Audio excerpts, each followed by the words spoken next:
প্রাকৃতিক সৌন্দর্যের লীলাভূমি পার্বত্য চট্টগ্রাম। খাগড়াছড়ি, বান্দরবন ও রাঙামাটি এই তিনটি পার্বত্য জেলার সমন্বয়ে গঠিত এই জনপদ।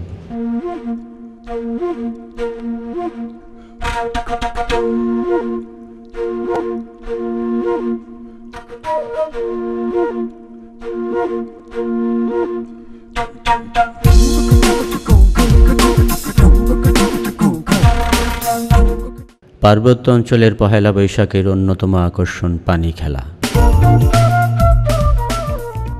বিভিন্ন জায়গায় খোলা মাঠে উৎসবের আনন্দানুষ্ঠানের আয়োজন করা হয়। বলি খেলা, ফুটবল, ভলিবল, দাঁড়িয়া বাঁধা, দড়ি টানাটানি, বাঁশ খেলা ছাড়াও অন্যতম খেলা হলো পানি খেলা।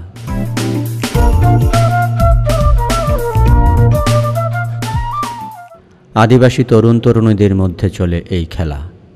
তরুণ তরুণীদের মাঝখানে থাকে নৌকা বা ড্রাম ভর্তি পানি।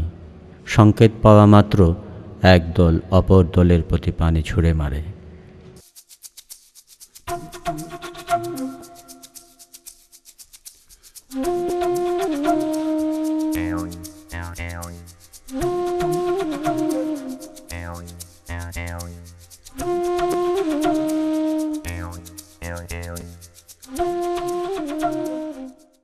এই পানি খেলা শুধু অনুষ্ঠান কেন্দ্রে স্থির থাকে না, ছড়িয়ে পড়ে বাইরে, পাড়ায়, মহল্লায়, পথে ঘাটে। এই সময়ে শুকনো কাপড়ে পথ চলা প্রায় অসম্ভব ব্যাপার, সে পাহাড়ি বাঙালি যেই হোক না কেন।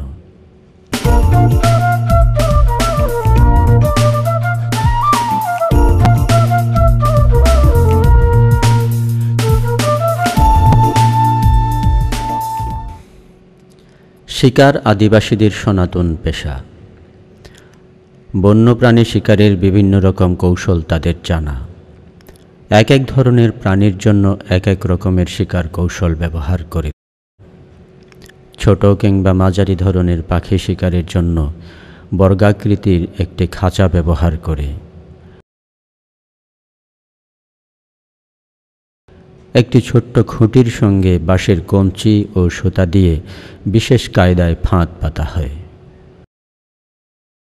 বর্গাকৃতির খাঁচার নিচে সূক্ষ্মভাবে আটকানো ফাঁদের কাছাকাছি খাবার ছিটিয়ে রাখা হয়।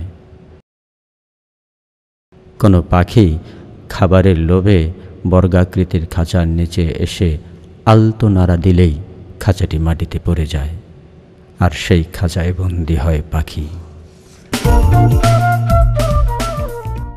একটা সময় ছিল পাহাড়ে খাবার দাবার এত সহজ প্রাপ্য ছিল না, অথচ নিজের পল্লী ছেড়ে দূরের পাহাড়ে যেতে হতো জম চাষের জন্যে। খাবার তৈরির জন্য হাঁড়ি পাতিল সঙ্গে নিয়ে রান্না করে খাওয়াও ঝক্কির ব্যাপার। তাই তারা শুধু চাল, ডাল, শুকনো মাছ এসব সঙ্গে নিয়ে যেত। বনাঞ্চলে বাঁশের অভাব নেই। 1 গেরো পর্যন্ত বাঁশ কেটে তাতে চাল, ডাল, শুকনো মাছ, সামান্য পানিসহ বাঁশের চোঙে ঢুকিয়ে জ্বলন্ত আগুনে পোড়া দিত, আর ওতেই তৈরি হতো তাদের মশলাবিহীন খাবার। কঠিন পরিশ্রমের পর এই খাবারই অমৃত মনে হতো তাদের কাছে।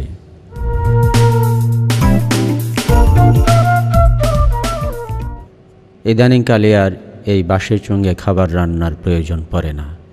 শহরের প্যাকেটজাত শুকনো খাবার এখন প্রত্যন্ত অঞ্চলেও অত্যন্ত সহজলভ্য। পাহাড়ি সংস্কৃতি থেকে এই প্রথাটি এখন বিলুপ্ত প্রায়।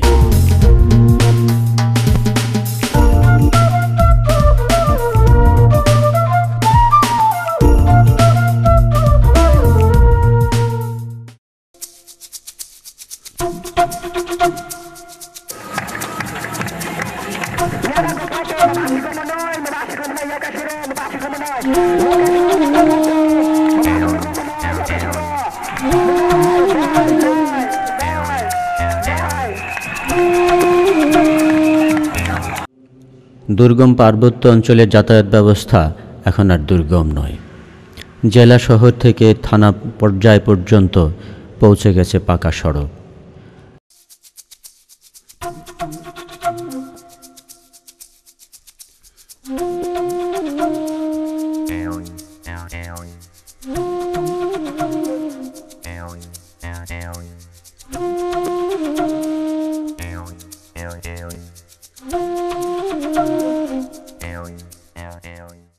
পাহাড়ের চূড়া বেয়ে পাকা সড়ক হতে পারে, সেই সড়ক বেয়ে কলের গাড়ি গড়াতে গড়াতে পৌঁছতে পারে ঘরের কোণে। এই চিন্তা একসময় স্বপ্নেও অসম্ভব ছিল পার্বত্য অঞ্চলের মানুষগুলোর কাছে।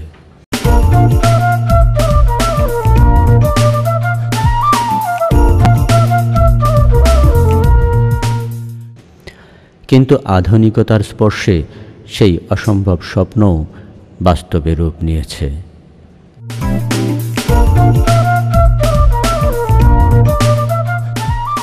সড়ক পথে যেতে যেতে চোখে পড়ে দুপাশের নয়নাভিরাম পার্বত্য রাশির দৃশ্য।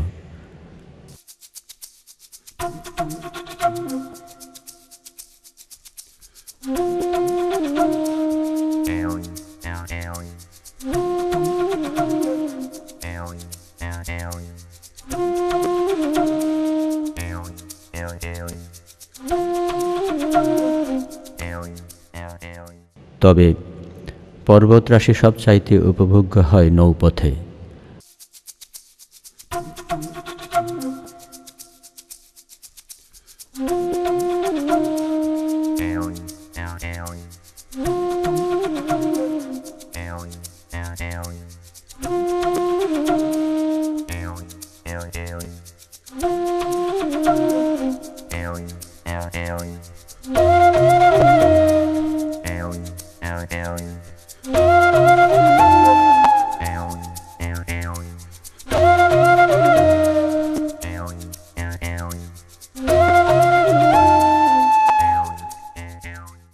পাহাড়ের গায়ে কত রকম আলপনা, বিধাতার কত রকম কারুকাজ, তার সব চোখে পড়ে তখন।